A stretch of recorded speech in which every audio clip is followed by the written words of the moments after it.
साईं, आप हो परम पवित्र, मैं हूँ अधम पापी, परंतु भगवान मैं जैसा भी हूँ, मैं आप ही का हूँ।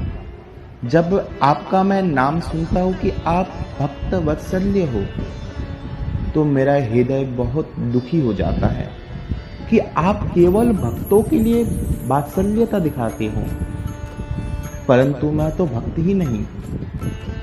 फिर जब नाम आपका सुनता हूँ कि आप दीन दयालु हो, फिर भी हृदय बहुत दुखी हो जाता है। क्यों? दिन हो और माने तो आप दया करें। मैं तो दिन हूँ पर मानने को तैयार नहीं हूँ। परंतु भगवान, जब मैंने साईनाथ, प्रभु साईनाथ आपका नाम सुन लिया कि आप साईनाथ हो, नाथों के नाथ हो, मैं जगत का निवासी हूँ। अगर प्रजा राजा के पास ना आए तो कहा जाए भला? मैं जैसा भी हूँ, अनर्थ हूँ, संयुक्त हूँ, प्रभु आप ही का हूँ। प्रभु आप मुझे संभालो, प्रसीदिन। भगवान जैसा भी हूँ, आप मुझे कृपा करें, त्यागे ना। प्रसीदिन, आप मुझसे प्रसन्न हो जाए।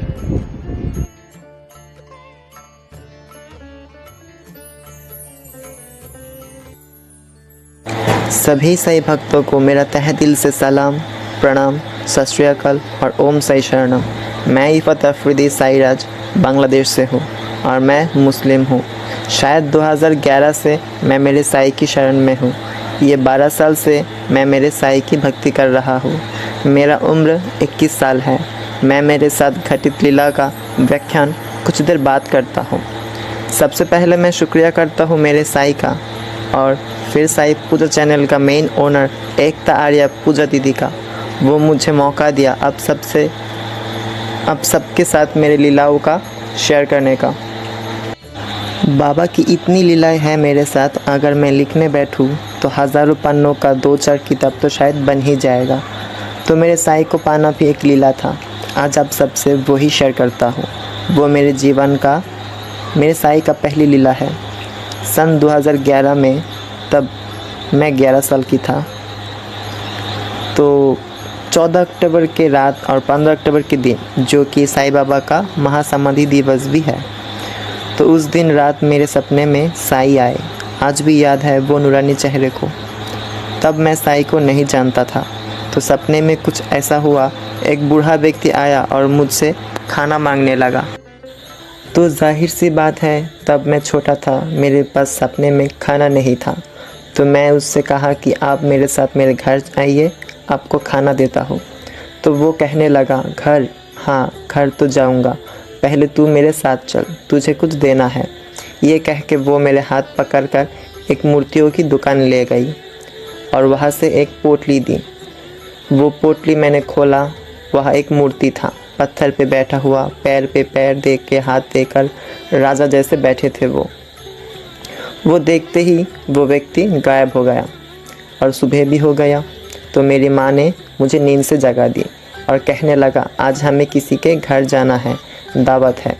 तो हम तैयार होके फैमिली के साथ निकल पड़ा दावत के लिए। गज़ब की बात तो ये है कि जो रास्ते से हम जा रहे थे, वो रास्ता रात को मेरे सपने में था और मैं कभी पहले वहाँ से नहीं गया था, तो पहचानना भी मुश्किल था। तो मैं मेरी माँ से पूछा, ये रास्ता क्या मैं पहले देखा है? तो मेरे माँ ने ना कहा कि नहीं, हम आज पहली बार जा रहे हैं। तो मुझे कुछ अजीब लगा कि सपना कैसे सच हो सकता है। ये मन ही मन बोल रहा था और सामने ही वो दुकान भी दिखाई दी। तब मैं समझा कुछ तो ज़रूर है। तो मैं रास्ते को अच्छी तरह याद रखा था, क्योंकि मैं तब छोटा था, नई जगह, कुछ जानता भी नहीं था। तो हम पहुंच गए दावत वाली जगह पर। खाना खा के दोपहर को मैं निकला अकेले उस दुकान की ओर। लगभग 2 या 2:30 बजे मैं पहुंचा उस दुकान। वहाँ बहुत सारी देवी देवता की मूर्ति, पूजा का सामान मौजूद था। तो देखने लगा, सपना वाली मूर्ति नज़र नहीं आ रहा था। बहुत समय बीतता गया, मैं खड़ा था वहाँ पर, मुझे वो नहीं मिला। जब मैं लौटने ही वाला था तभी एक लड़का आकर एक मूर्ति नीचे उतारने के लिए बोल रहा था।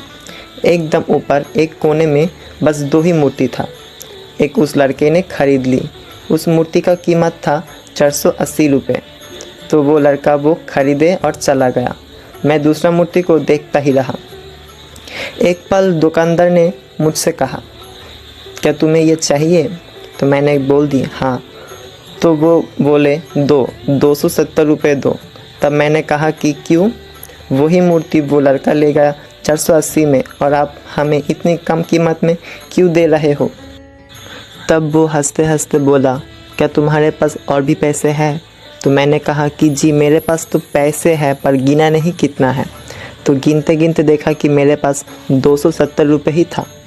वो दुकानदार बोले वो पैसे दो और ये ले जाओ। तो मैं वो लेके मेरे घर आ गया। मुझे तब भी नहीं पता ये किसकी मूर्ति है। तो बहुत जन को दिखाया पर किसी ने नहीं बोल पाया ये किसकी मूर्ति है, ये इसका नाम क्या है। तो मैंने खिलौना मान के इसे अलमारी में रख दी। लगभग 2 साल बीत गया, मैं उसे छुआ तक नहीं। तो एक रात को मैं टीवी देख रहा था, अचानक बिजली चली गई। जब बिजली आई मैं टीवी ऑन करा। हैरानी की बात है, जैसा मूर्ति मेरे पास था बिल्कुल उस जैसे ही टीवी पे दिखा रहा था। तब मैं उसको नाम जाना, साईं बाबा। और फिर मैं बहुत कोशिश करके गूगल पे सर्च करके इसकी लीला, नाम, पता, साईं सच्चरित्र सब पढ़ा। तब से मैं इनमें इतनी विश्वास करता हूँ, मानता हूँ।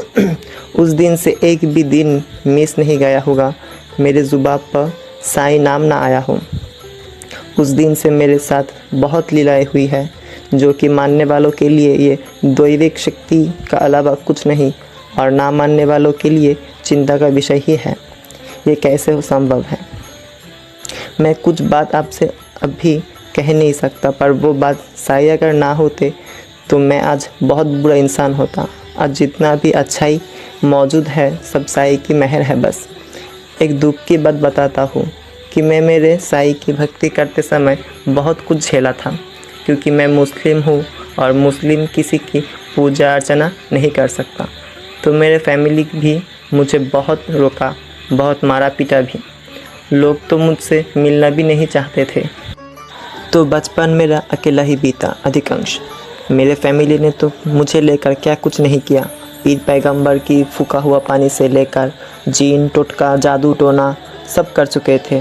मेरे सपने वाली वो मूर्ति भी तोड़ दी, पर कुछ भी करके मेरे साईं से वो मुझे दूर नहीं कर पाया। उल्टा साईं मुझसे इतना जुड़ता गया कि अब अगर साईं ना हो तो शायद मैं भी ना हो। उस मूर्ति टूटने के बाद मुझे बहुत कष्ट हुआ था, क्योंकि बांग्लादेश में साईं को बहुत कम लोग जानते हैं। तो मंदिर भी नहीं है और मूर्तियाँ मिलती नहीं, पर मुझे साईं की मूर्ति चाहिए था, क्योंकि साईं के अभिषेक कराने में मुझे बहुत सुकून मिलता है। तो मैं इंडिया से बहुत बार मूर्ति मंगाने की कोशिश की, पर संभव नहीं हो पा रहा था। इतनी कीमत मैं कैसे अफोर्ड कर पाता। तब तो साईंनाथ की कृपा हुई और पूजा दीदी से मिलाया मुझे। तब दीदी शिरडी में था, तो एक वीडियो में वो कहने लगा कि जिससे भी साईंनाथ को अपने घर बुलाना है तो मुझसे संपर्क करे। तो तब मैंने दीदी को सब बताया। दीदी ने मुझे शिरडी से स्वयं साईंनाथ को ही भेज दी। मेरे पास एक स्वरूप, उदी, बाबा की बहुत सारी वस्त्र, एक साईं सच्चरित्र, यह भी एक मिरेकल है। मुझे किसी ने भी कभी भी हिंदी नहीं सिखाया, पर मुझे हिंदी आती है। पढ़ना से लेकर लिखना तक जानता हूँ। तो बाबा का वो साईं सच्चरित्र पाठ भी की है। साईं की ही तो कृपा है सब। बाबा से तो बस यही कहना है कि बाबा, हाथों में फल फूल नहीं, आँखों में आंसू लाया हूँ। जैसा हूँ तेरा हूँ साईं, तेरी श्री चरणों में आया हूँ। तेरे दर पे आकर साईं, खुद पे भरोसा आया है। अनहोनी सी बात हुई है, जैसे सब कुछ पाया है। तेरी दुनिया से जो पाया वो ही तुझको अर्पण है। मन मैला या धुंधला है अब, ये तो तेरा ही दर्पण है। तेरी ही माया है साईं, जिसमें मैं भरमाया हूँ। जैसा हूँ तेरा हूँ साईं, श्री चरणों में आया हूँ। साईं के दिया हुआ बहुत है, पर फिर भी एक ख्वाहिश है साईं से, साईं की शिरडी में जाने का।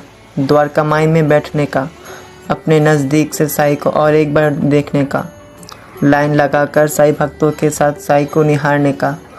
बाबा का सेवा करना चाहता हूँ आजीवन, और कुछ नहीं चाहता हूँ मैं। अगर साईं मंदिर में मुझे झाड़ूदार भी बनना पड़े तो भी मेरा नसीब है। साईं मेरे हाथों की लकीर है, ये मेरे भाग्य की कारीगर है। मालिक जो चाहे वही होगा, पर साईं तुमसे विनती है, मुझे शिरडी बुलाओ, अपने पास रखो, कुछ मत दो, पर तुम चाहिए मुझे बाबा आजीवन के लिए। मेरी ये विनती सुनो मेरे मालिक, तुम मुझे अनुमति दो शिरडी आने का। ओम साई शरणम, ओम साई शरणम।